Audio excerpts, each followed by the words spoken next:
नमस्ते दोस्तों, मैं मौर्यवर्षा आपके अपने YouTube चैनल पर स्वागत करती हूँ। आज हम विष्णु प्रभाकर जी की एकांकी सीमा रेखा इस पर चर्चा करने वाले हैं। ठीक है, तो चलिए सीमा रेखा इस एकांकी को शुरू करते हैं। पहले हम इस एकांकी का जो विषय है उसको देखेंगे, क्योंकि राष्ट्रीय चेतना प्रधान एकांकी है ये, और आंदोलन का जो विपरीत परिणाम किस तरह होता है समाज पर भी, सरकार पर भी, लोगों पर भी और एक सर्वसामान्य परिवार पर भी किस तरह होता है, यह हम आज इस एकांकी में देखने वाले हैं। और स्वतंत्र भारत के 4 वर्गों का चित्रण व्यंग्यात्मक रूप से लेखक ने या एकांकीकार ने किया हुआ है। विष्णु प्रभाकर जी ने राष्ट्रीय चेतना का अभाव लोगों में किस तरह दिखाई दे रहा है और भाईवाद किस तरह आज भी समाज में व्याप्त है, जो यथार्थ है, लेखक ने व्यंग्य रूप से बताने का प्रयास किया है।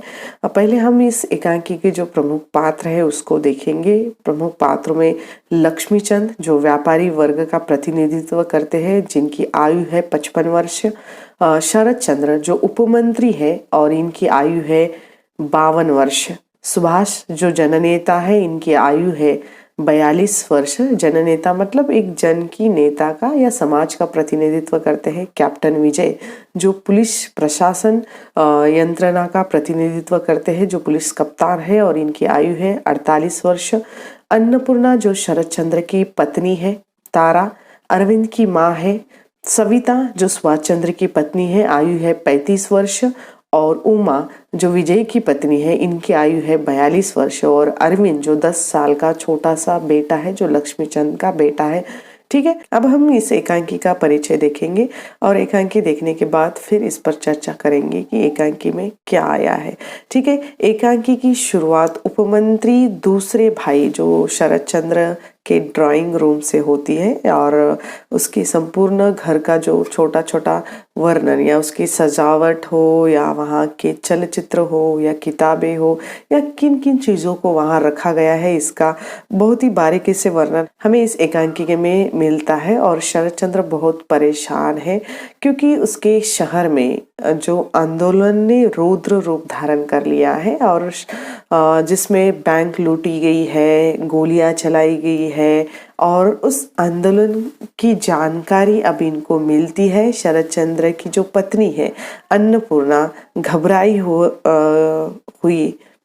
हुई आकर अपने पति से पूछती है कि क्या हुआ है और आपने कुछ सुना है क्या। तब शरद चंद्र भी कहता है कि हाँ, कुछ सुना है। यहाँ अन्नपूर्णा द्वारा अपने पति से प्रश्न किया जाता है कि आपके साम्राज्य में भी ये होता है या आपके साम्राज्य में भी आंदोलन हो रहे हैं, आपके राज्य में भी गोली चलाई जा रही है। यहाँ लेखक ने व्यंग्यपूर्ण बातों से ये स्पष्ट किया है कि सब राजनेता आजकल स्वार्थी हो गए हैं और यहाँ जनता के बारे में कोई सोचता ही नहीं। और राजनेता वो शरद चंद्र, यहाँ अन्नपूर्णा की बातों से स्पष्ट होता है कि शहर की हालत बहुत खराब है और खराब हो चुकी है। रामगंज जो स्थान है जिसमें गोलियां चलाई जा रही है और इन गोलियों के कारण लोग सरकार को गालियां दे रहे हैं। सभी ओर डर छाया हुआ है और बाजार बंद हो गए हैं, तोड़ फोड़ हो रही है दुकानों की, बाजारों की।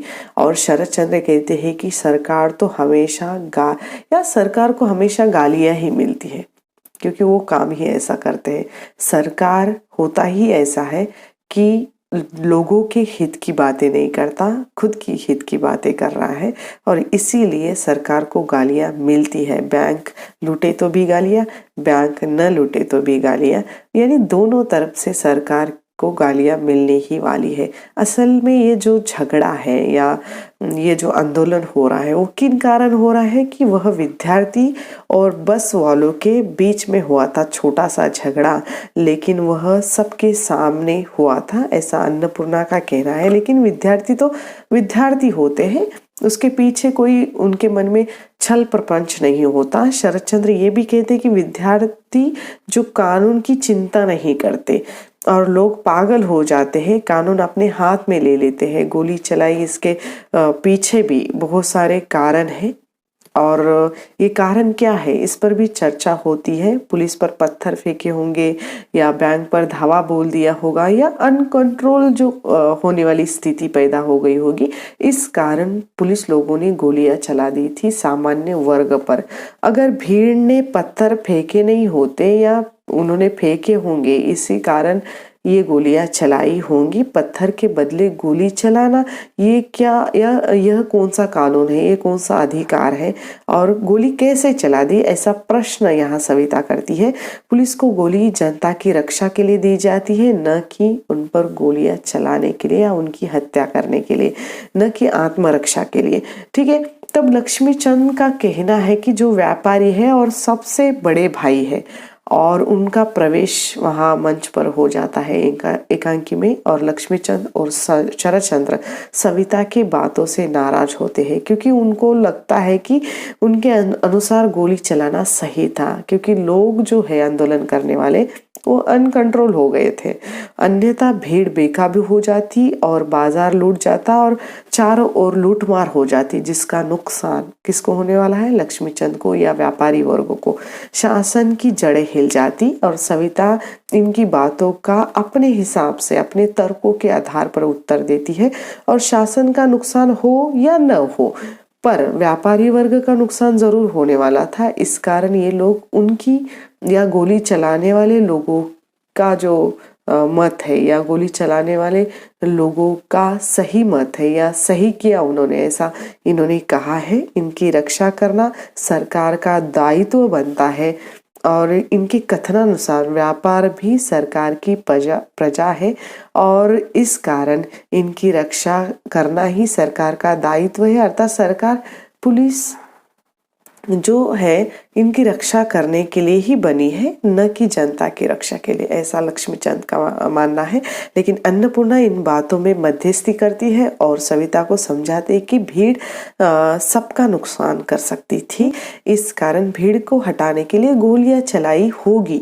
भीड़ को कानून हाथ में लेने का अधिकार है क्या, ऐसा सवाल यहाँ उठाया गया है, लेकिन वह लेती है। अगर वह ऐसा करती है तो वह विद्रोही है। फिर से फोन आने से ये पता चल जाता है कि 5 वही मरे हैं, यानी गोलियां चलने के कारण उस भीड़ में से 5 लोग वही मरे हुए हैं, 20 लोग घायल हुए हैं और लक्ष्मीचंद या शरतचंद्र जाने के लिए तैयार होते हैं। तभी अन्नपूर्णा या पत्नी अन्नपूर्णा न जाने के लिए कहती है अपने पति को। लक्ष्मीचंद उन्हें पुलिस बुलाने के लिए कहते हैं। यहाँ लेखक ने जनता की रक्षा से ज्यादा जो राजनेता है, जो सरकार है, उनकी गाड़ी की रक्षा के लिए पुलिस आए हैं, यह बात दिखाई गई है। जनता की रक्षा यहाँ कोई मायने नहीं रखती। यहाँ जनता की रक्षा से ज्यादा सरकार या राजनेता है, उनकी रक्षा महत्वपूर्ण है, ऐसा हमें सविता की बातों से पता चलता है। जो जनता का नेतृत्व करते हैं, जनता के लिए जो महत्वपूर्ण थे, वे आज पुलिस की गाड़ी में जनता के साथ या पुलिस की गाड़ी में सुरक्षा के साथ जनता को मिलने जा रहे हैं, ऐसा सविता ने कहा है। सविता की बातों से गुस्से में आकर शरतचंद्र जो है कुछ कहना चाहते हैं, तभी विजय जो पुलिस कप्तान है वे वहां आ जाते हैं और विजय ने गोली क्यों चलाई, ऐसा सवाल या प्रश्न उठता है। लक्ष्मीचंद विजय की बाजू लेते हुए कहते हैं कि उसने सोच समझकर किया होगा। शरतचंद्र विजय को समझाने की कोशिश करता है, वह बहुत बुरा हुआ। यहाँ जनतंत्र है, जनता के राज्य में जनता की प्रतिष्ठा होती है, यहाँ जनता राज्य है। विजय भीड़ को गुंडे कहता है और सविता को ये अच्छा नहीं लगता कि जनता कुछ गुंडों के बहकाव में आकर क्यों ऐसा करती है। कल तो जिस जनता के लिए राजनेता ही सब कुछ थे, उनकी जनता क्यों नहीं सुन सकती या क्यों नहीं सुन रही है। यहाँ जनता और राजनेताओं के बीच का जो द्वंद्व युद्ध है वह दिखाया गया है लेखक ने। और सविता की बातें राजनेता शरतचंद्र को अच्छी नहीं लगती, और किंतु सविता यहाँ निडर होके अपना मत जो है प्रकट करती है। अपनी जो बातें हैं वह कहती है। जन राज्य में शासक कोई नहीं होता, सब सेवक होते हैं और शरतचंद्र स्वयं को शासक मानने लगे हैं। विजय थका हुआ सा कहता है कि क्या सेवक केवल मर जाने के लिए होते हैं। यहाँ सविता की बातें स्वतंत्र नागरिक की बातें हैं। यहाँ स्वतंत्र नागरिक की जो मांगे है वह संविधान के द्वारा प्रकट होती है। एक देश का नागरिक है और इंसान होने के नाते हमें कुछ बोलने का अधिकार है या स्वतंत्रता है, वह अपने मन की बातें बोल सकता है। सब देश के नागरिक है, सब पर कानून लागू होता है, किंतु व्यवस्था और न्याय का जो दायित्व यहाँ बड़ा है, वह दायित्व किस तरह वो निभाते हैं इसकी ओर लेखक ने एक संकेत दिया है। विजय बताता है कि कल विद्यार्थियों ने जो झगड़ा किया था उसके लिए प्रदर्शन हो रहे थे और विद्यार्थी आते हैं, डेपो पर हमला बोल देते हैं, फिर उनका इरादा बैंक लूटने का था। विजय यह भी बताता है कि भीड़ में केवल विद्यार्थी नहीं थे, भीड़ में कुछ शरारती लोग भी थे जो मौके का फायदा उठाना जानते हैं। पुलिस ने भीड़ को रोकने का प्रयास किया, लेकिन उन लोगों ने या भीड़ ने पुलिस पर पत्थर फेंके और जिस कारण पुलिस ने गोलियां चला दी। पत्थरों के कारण 10-12 सिपाही घायल भी हुए और एक इंस्पेक्टर का जो सिर है फूट गया। सुभाष इन गोलियां चलाने के विरोध में आकर जनता की तरफ से नेता के सामने न्याय मांग रहा है। उसको लक्ष्मीचंद कम्युनिस्ट कहता है, पर वह तो जनसेवक है। स्वतंत्र भारत में गोलियां चलाना जुर्म मानता है।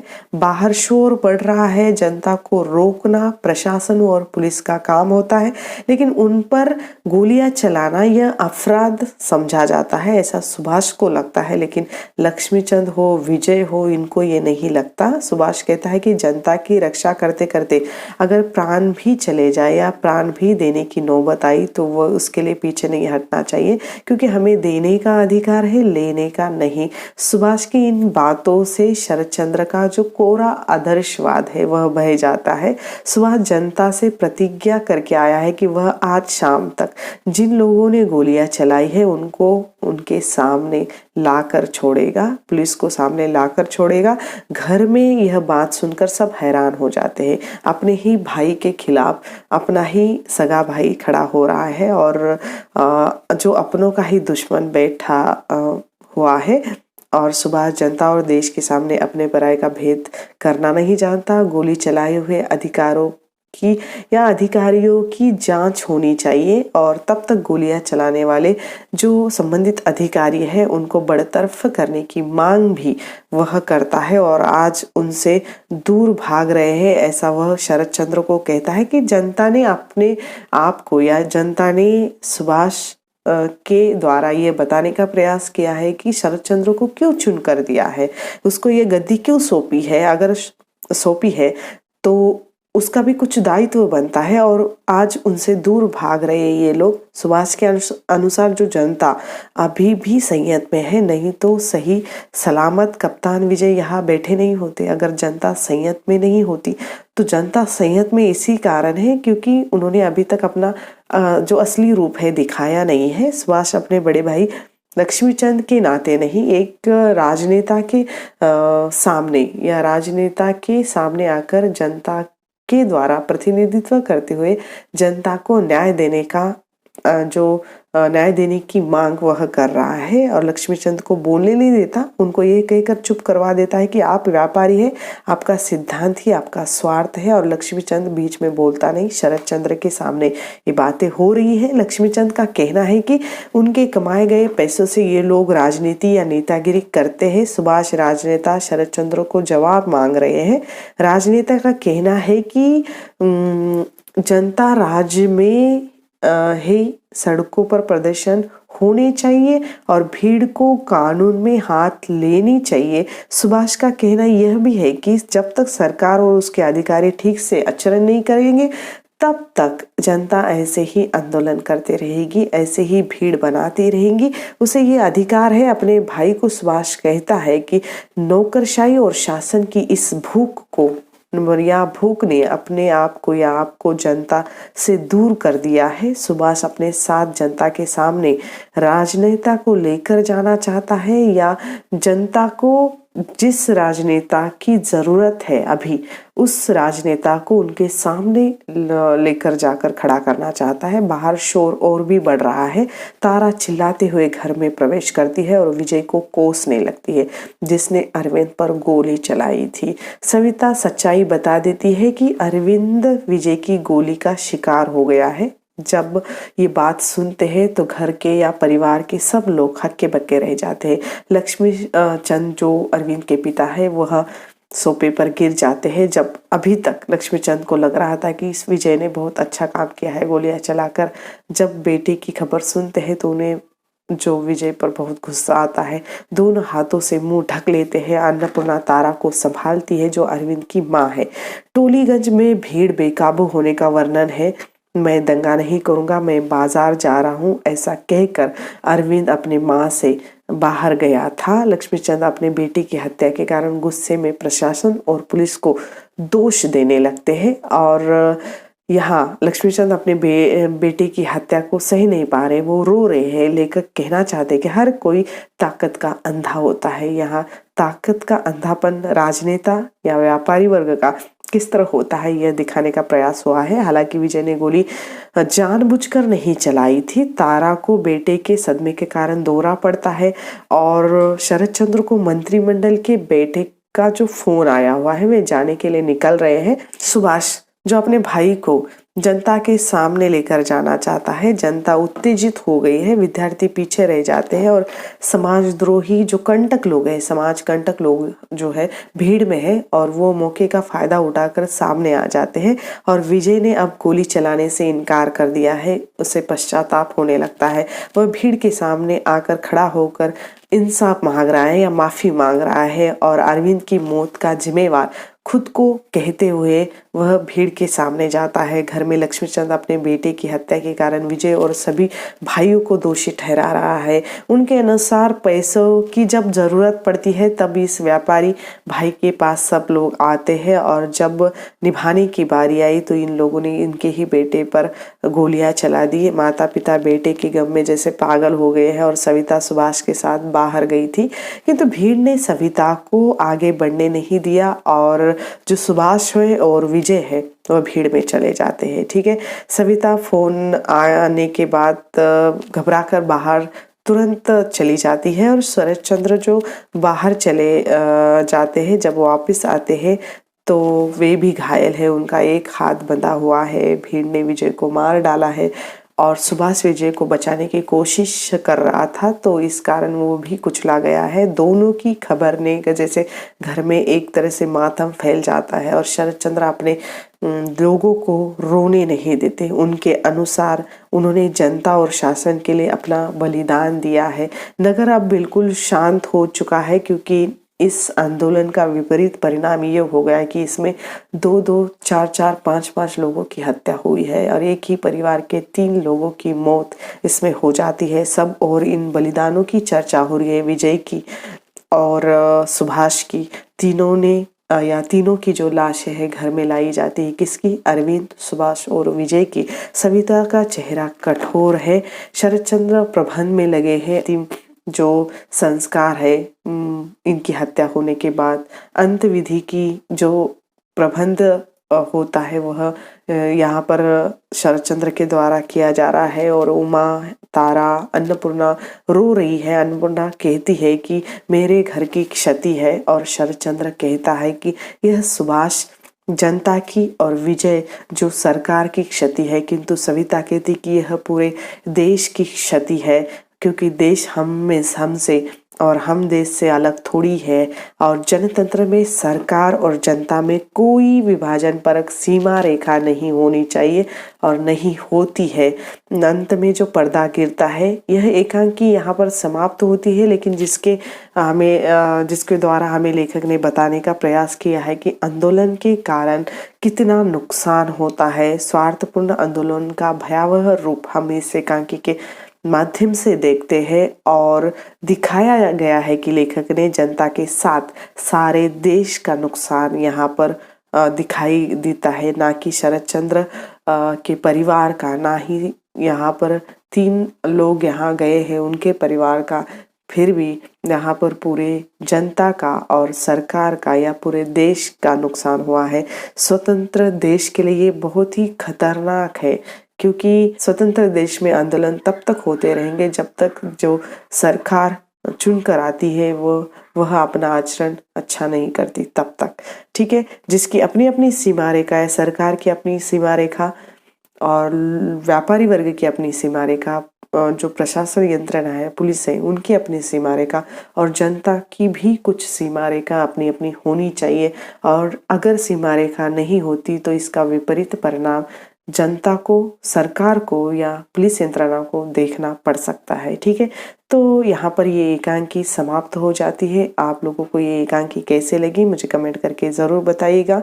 ठीक है, अगर आप लोगों को मेरा ये वीडियो पसंद आया तो लाइक और सब्सक्राइब कर दीजिएगा। ठीक है, तो यहाँ पर हम रुकते हैं, जल्द मिलेंगे एक नए वीडियो में एक नए विषय के साथ। तब तक के लिए धन्यवाद।